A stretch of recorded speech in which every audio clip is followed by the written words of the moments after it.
You good? Yep. Hello, welcome back. I'm Matt. I'm Sam. And today we have a interesting one from the Fat Files. So Waffle House, Roman Colosseum of the South. Now, I don't think you've ever been to Waffle House, and neither have I. I know not to go to them at night. I went to one, I think. Okay. I've always gone to just... Denny's or IHOP. Yeah, or IHOP. Never been to a Waffle House. After this, we'll see what they're about. Alright, before we get into this, hit that subscribe button. The channel's growing pretty fast, which is awesome. Thank you, really appreciate it. Yeah. Want to get into it? Yep, let's go. Alright, and go. But on the other hand, this restaurant is basically the Roman Colosseum of the South, and I'm pretty sure if you eat there enough, you actually get a deployment patch from the US military. Regardless, I wore my schnazziest tank top for the occasion. Today we're talking about Waffle House. Okay, just to be completely clear with everybody, I was pretty sure I was not going to get caught off guard because Waffle House is already absolutely crazy. I started looking into it and then found out that Waffle House is somehow connected to the Manhattan Project from World War II. So they managed to actually surprise me, and we're going to get to it right after a word from our sponsor. Yeah, babe, what's up? Hey, I need a boombox. Okay, I can go get you one. Perfect. All right, I'll go get it now. Love you. Love you. All right, bye. 1 hour later. Where's that boombox that I asked for? Oh, it's right here. I got it for you. What is this? The boombox. No, I wanted something to play music with. Oh, that kind of boombox. Yeah, I got this instead. Okay, we'll go to the store and get me a boombox so I can listen to music. Can I keep this one still? I don't care. This video is brought to you by Delete Me. You still like Super boomboxes? simple business model. I have no idea. I haven't seen one in a while. Make sure that online data brokers are not selling your personal information online. I'm not talking about just Okay, a here's the deal. wireless Pretty speaker. I'm much talking anytime like you use a free the actual... service, Yes, I know. you click I don't on a know. little box that says I agree to the terms and conditions. You've basically just agreed to allow them to harvest as much of your personal information as humanly possible. They then turn around and sell that to online data brokers, and that's how they can afford to offer you a free service. But when you have Delete Me, they go and they monitor all of these online data brokers for your personal information, and then if they find it, they submit all the opt-out forms on your behalf, so they have to take down and stop selling that information. So when you buy Delete Me, you're not actually buying anything, you're just buying your way out of all the negative consequences of all the free shit that you've already gotten. And because they continue to monitor those data brokers, you're buying yourself out of all the future negative consequences of all the free shit that you haven't even gotten yet. So if you want to give Delete Me a try, there's going to be a link and a discount code down below. Let's get back to the video. All right, Waffle House. Our story begins with a gentleman by the name of Tom Faulkner. This man graduated from law school at 23 years old, passed the bar, and immediately gets drafted in 1940 in the days leading up to World War II. Because he graduated from college, he's presented with two different options. He can A, go straight into officer training, and that's a 3-year commitment, or he can just be a normal draftee and go in as an enlisted soldier, and that is a 1-year commitment. Now you gotta remember, at this point in time, like 1940, while World War II is currently going on, America's not involved yet. The attack on Pearl Harbor has not happened, and prior to the attack on Pearl Harbor, the American people did not want to go to war. Because of that, Tom Faulkner figures, hey, we're not actually going off to war. I don't want to waste 3 years of my time just being in the military, not actually, fighting a war or whatever. So he chooses to be a draftee. Goes into the military as an enlisted soldier, E1 private. From there, goes off to basic training. As soon as he gets through basic training, the attack on Pearl Harbor ends up happening. America enters the war. He immediately opts to go into OCS training and commits for 3 years. After he completes the officer training course, he actually gets slotted to be a counterintelligence officer, where he does, and I quote,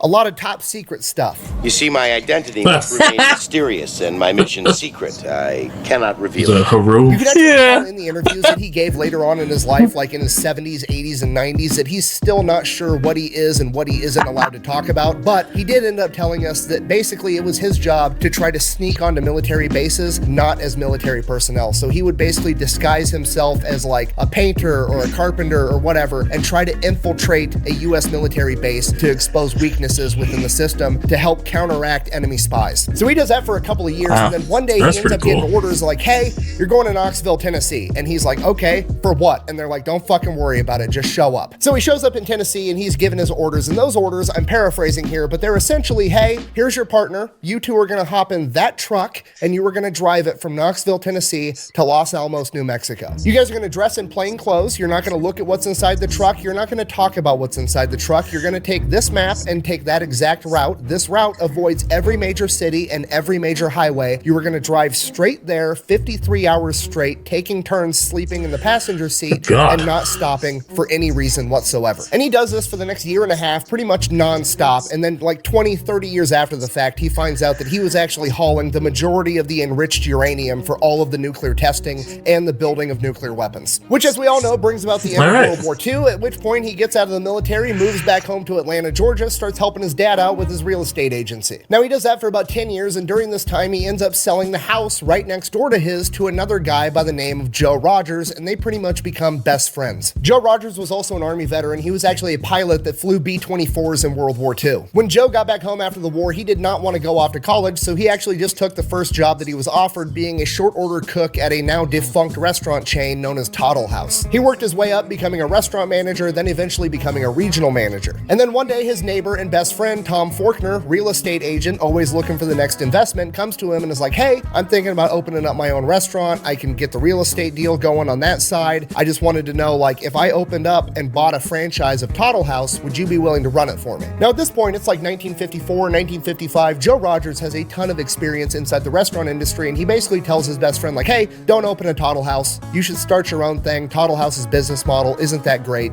If you start your own restaurant, I will help you run it. He then goes off on vacation with his family, and by the time he comes back, Tom Faulkner has already bought the real estate and comes to Rogers and is like, cool, what's the business we're starting? Where's Pancake's house? What? We stop at Pancake's house. And within the span of like 6 months, the very first of what is now the legendary restaurant chain of Waffle House opens. And Waffle House is legendary, probably for all the wrong reasons. I mean, even if you've never been to a Waffle House, you've heard about Waffle House because, well, I mean, Kid Rock got in a fight there. You've got Haley Booth, the viral Waffle House cook known as the last chairbender. There's entire subreddits and YouTube channels almost exclusively dedicated to all the fights that break out at Waffle House. I remember the first time I went to a Waffle House, I stretched first, I grabbed a GoPro, I was ready to yell World Star, Nothing exciting happened. I just had delicious breakfast at like 3 o'clock in the morning, which is probably 99% of people's experiences because despite all of the negative PR, Waffle House makes a ton of money and has an incredible business model. Okay, Waffle House had about $1.4 billion in revenue last year, which is about $650,000 per location. And when you take into consideration that each Waffle House is absolutely tiny, that's really impressive. Out of their 2,100 tiny Waffle House locations, their yearly stats are 58 million cups of coffee, 124 million waffles, 150 million servings of hash browns, 272 million eggs, which is about 2% of all the eggs consumed in the United States of America, and 85 million strips of bacon. Yes, I did the math. That is about 8,000 miles worth of bacon. I worry what you just heard was, give me a lot of bacon and eggs. Wrong. What I said was, Give me all the bacon and eggs you have. So Waffle House is obviously doing something right. What exactly are they doing? Well, it all comes down to their business model and their branding. Now, with the Waffle House branding, all the negative PR about fights always breaking out at Waffle House, in a way, has actually helped them out a ton because Waffle House, by and large, is pretty much a regional chain. It's primarily down in the South. Yet, Waffle House has become a household name pretty much everywhere in America. You could have never even seen a Waffle House, and you already know Waffle House is open 365 days a year, 24 hours a day, and they serve breakfast. Why do you know they serve breakfast? Because their name is fucking Waffle House. I mean, look at this sign. You're driving down the road, you see that, you know everything you need to know. They sell breakfast. The end. Do that with another breakfast place. If you're not from there and you don't know what a Denny's or a Perkins or an IHOP is, you have no idea. It's just a restaurant. Maybe. Waffle House, they're selling waffles, which means there's like a 99% chance they sell other breakfast food. Fucking sold. I'm in. So already, the branding is absolutely incredible, but here's the true genius of it. Why did they call it Waffle House? Why didn't they call it Breakfast House or Bacon House or Hash Brown House? It's because waffles had the highest profit margin. I cannot stress to you enough how absolutely genius that is, right? Because you don't need to sell breakfast, all right? Everybody's already in on breakfast, okay? I could be blackout drunk at 4 in the morning and you could ask me, hey, do you want breakfast? I'm coming up like the Undertaker every single time. And then you go, the only only thing open right now is Waffle House. Okay, I was already sold on breakfast from the get-go, but because Waffle House is where we're going, guess what I'm getting? A motherfucking waffle, and they're making more money. It makes sense that Tom Faulkner was a counterintelligence officer because the man literally said 2 words and has already subconsciously tricked you into ordering the most expensive thing on the menu that makes him the most money. So the branding of Waffle House is both simple and brilliant, and the rest of the business model matches that to a T. Okay, all Waffle Houses are like virtually identical. They're very small. They only seat like 30 people, and you can actually see the cook making you your food. Now, at a glance, you're just like, oh, they're just going for that like 1950s drive-through type of a vibe, which they are, but there's way more to it than that. Because the restaurant is so small, the kitchen never has the opportunity to get bogged down, meaning that they're moving tables very, very quickly. So instead of having one kitchen and 100 customers, you've got one kitchen and 30 customers, and you can just turn those tables over 3 times faster, which pretty much guarantees that every customer is going to get exactly what they wanted. Okay, they're not going in there for 5-star dining. They're going in there because they're hungry and they want breakfast, and now they're going to get breakfast really quick in a small setting that doesn't feel like a packed restaurant where they have to wait in line to be seated. And I know what you're thinking. What if one Waffle House just reaches its maximum capacity, right? What if it's just completely full with a line out the door 24/7 every day of the year? Waffle House surely would build a bigger Waffle House, right? No, we're going to take the same parking lot, and right next to that first Waffle House, we're going to build a second fucking Waffle House, okay? The plan Oh my God. not broke, don't fix it. Which is one of those things that seems dumb, but is actually brilliant. Meet me at the one in the middle. Is key to this business. Yeah, I've seen Waffle Houses, but I've never seen lines outside of them. No, but the fact that there's 3 in a row in the video. That's nuts. Meet me at the one in the middle, or to the right. Yeah, jeez. There has to be more than one place where they have multiple like that. That's pretty awesome. Must be very popular there. Oh, yeah. Business model, and they've done themselves a big favor with their menu because their menu is overwhelmingly simple, okay? It's literally one side of one piece of paper. Okay, the entire menu is comprised of like 10 things. They have waffles, sausage, bacon, ham, eggs, toast, biscuits, gravy, butter, and syrup. Guess how many flavors of syrup they have? 1. It's fucking syrup flavored syrup. The entire menu is simple, exactly how it's supposed to be. Oh, sorry, they have hash browns too. Sorry, 11 things, not 10. Anyways, moving on. Another reason they do so good is they actually might be the best fast food chain when it comes to taking care of their employees. They pay them higher than average, they have super flexible schedules, and they're one of, if not the only fast food chain that actually offers all their employees healthcare and dental insurance. Okay, and I know what you're thinking. You're like, okay, but really, how good are they actually treating the Waffle House employees? I got the one stat that's everything you need to know, okay? Waffle House treats their employees so well that employees are willing to commute into a natural disaster to work at a different Waffle House when the occasion arises. Yeah, Waffle House is open 24 hours a day, 365 days a year, and they fucking mean it, okay? Whenever there's like a hurricane coming or some type of impending natural disaster, Waffle House organizes what they call a jump team, a bunch of Waffle House employees from a different region that's going to be unaffected because they know that their local employees are going to be busy taking care of their own family and their own houses during a hurricane, so they bring in teams from outside the region to work inside of a natural fucking disaster, and they're willing to do it. I never said thank you.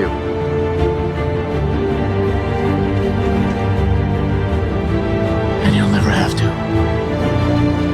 Okay, McDonald's can barely get their employees to show up on a good day, and Waffle House has employees volunteering to commute into a fucking hurricane to make breakfast. And this is the most impressive part of the business because Waffle House has the best logistics and preparedness of any company I've ever seen ever. The only entity that beats them in logistical capacity is the United States military. Waffle House is literally ready for absolutely anything. Every single Waffle House has the playbook inside of it that details exactly how the staff is supposed to handle literally any type of emergency or situation that could possibly arise. And if for some reason the situation comes across that isn't in that playbook, after it happens, they immediately add it to the playbook. It covers tornadoes, hurricanes, floods, a hole in the roof from a branch falling, a car driving into the restaurant. You can drive a car into Waffle House and they're still planning on staying open. The playbook even has detailed plans for every type of disaster for what the local employees, while while they're not working should go home and do to make sure that their house and their family are safe as well. Every single Waffle House has a backup generator. The stovetop, it runs on propane, and they have a bunch of extra propane tanks on hand. Flashlights, candles, batteries, backup water. They have a special menu of what they're able to serve when the water is out and they're running on reserve water. When a Waffle House location is going to be in a disaster area, that Waffle House stocks up on extra food, and then all of the neighboring locations in the unaffected area also stock up and stage food there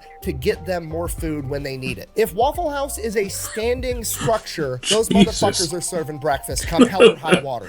I'm not leaving. Yeah. I'm not fucking leaving. You're in a category 5.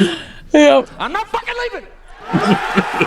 Waffle House is so good at this that FEMA uses them to gauge how bad natural disasters really are. Yes, FEMA, the Federal Emergency Management Agency, literally uses the Waffle House Index to gauge how bad a disaster is. Okay, green, that's insane. Waffle House is running as normal. Yellow, Waffle House is using the backup generator or having to use an altered menu.